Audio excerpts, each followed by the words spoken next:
वृश्चिक एस्ट्रो के प्रिय दर्शकों, जरा ध्यान से सुनिए। यदि कोई व्यक्ति नशा बहुत करता है तो उसकी जन्म पत्री दिखवाना बहुत जरूरी है, क्योंकि दोष जन्म पत्री में है। बुध बुरी तरीके से उसका खराब है, डिस्टर्ब है। कैसे खराब होता है? पहले तो नीच का हो गया, अस्त हो गया, बकरी हो गया, किसी पाप ग्रह से, राहु से, केतु से ग्रसित हो जाता है, या फिर कुंडली के 3, 8, 9 और 12 भाव में बैठ जाता है। तो ऐसी स्थिति में बुध बुरी तरीके से खराब हो जाता है और यह बुद्धिहीन वाले कार्य कराता है, गलत संगत में पड़वाता है और नशे की ओर अग्रसर कर देता है। ऐसे जातक अक्सर नशे की चपेट में रहते ही। तो कुंडली दिखाइए, इससे बेहतर तरीके से पता चले कि कारण क्या है और कुंडली के अनुसार निवारण दिया जा सकता है। लेकिन इस निवारण को करने से पहले आपको हम बता दें कि एक उपाय है जिसे आप करिए, जिससे इस नशे की लत में छुटकारा प्राप्त होना शुरू हो जाएगा। देखिए, आपको करना क्या है कि व्यक्ति जिस भी प्रकार का नशा करता है, अब हम नाम तो नहीं लेंगे चीजों का, लेकिन नशा तो आप समझते ही हैं कि क्या होता है, किस प्रकार से होता है, किन चीजों से होता है। तो जिस भी प्रकार का नशा इंसान करता है, उस ही चीज को, जो भी पदार्थ वो लेता है, उस पदार्थ को आपको अपने घर की दक्षिण दक्षिण पश्चिम दिशा में रख देना है। ठीक है, समझ में आया? साउथ साउथ वेस्ट, इस दिशा में रखना है।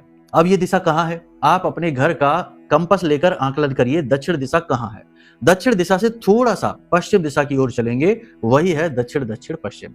यानी कि देखो, इस तरह विभक्त करेंगे कि दक्षिण दिशा और पश्चिम दिशा के ठीक बीचों बीच जो कोना है वो नैऋत्य कोण है, और उस कोने से दक्षिण दिशा के ठीक बीचों बीच जो जगह बनी है वही है साउथ साउथ वेस्ट। ये दिशा अंत की दिशा है, समाप्ति की दिशा है, यम की दिशा है, नकारात्मकता की दिशा है।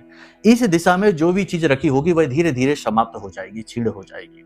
तो इस दिशा में आपको वही पदार्थ थोड़ा सा कांच की शीशी में भरकर छिपा कर रख देना है, गुप्त रूप से अंधेरे में रखना।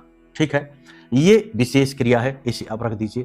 इसी के साथ साथ सबसे बड़ा एक और उपाय है, इसे आप ध्यान से सुनिए, कि वो जो व्यक्ति नशा करता है, जहां पर वह रात्रि के समय सोता है, उसके पास थोड़ा सा काले कपड़े में जो धूप होती है ना, जो पूजा पाठ में धूप जो हवन में दी जाती है, हवन में जलाने वाली जो धूप होती है, उस धूप को भर लीजिए, पोटली बना लीजिए और उसे गाय के मूत्र में डुबा लीजिए, गोमूत्र में उसे डुबा लीजिए, और उस पोटली को वह जो इंसान जिस कमरे में, जिस जगह पर सोता है रात्रि के समय, उस कमरे में छिपा कर रख दीजिए। बस छिपा कर रख दीजिए इस पोटली को।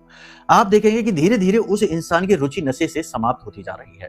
हालांकि वह कुछ विचित्र सा व्यवहार करेगा, उल्टा सीधा व्यवहार करेगा, लेकिन आपको शांत रहना है और चीजों पर गौर करना है। धीरे धीरे उसकी प्रवृत्ति शांत हो जाएगी और नशे से उसकी दूरी बननी शुरू हो जाएगी। ठीक है, इस उपाय को आप करके देखिए, फिर हमें बताना कैसा रिजल्ट मिला है। बाकी कुंडली आकलन कराना एक परमानेंट सॉल्यूशन है, उसे आप करवा ही लीजिए।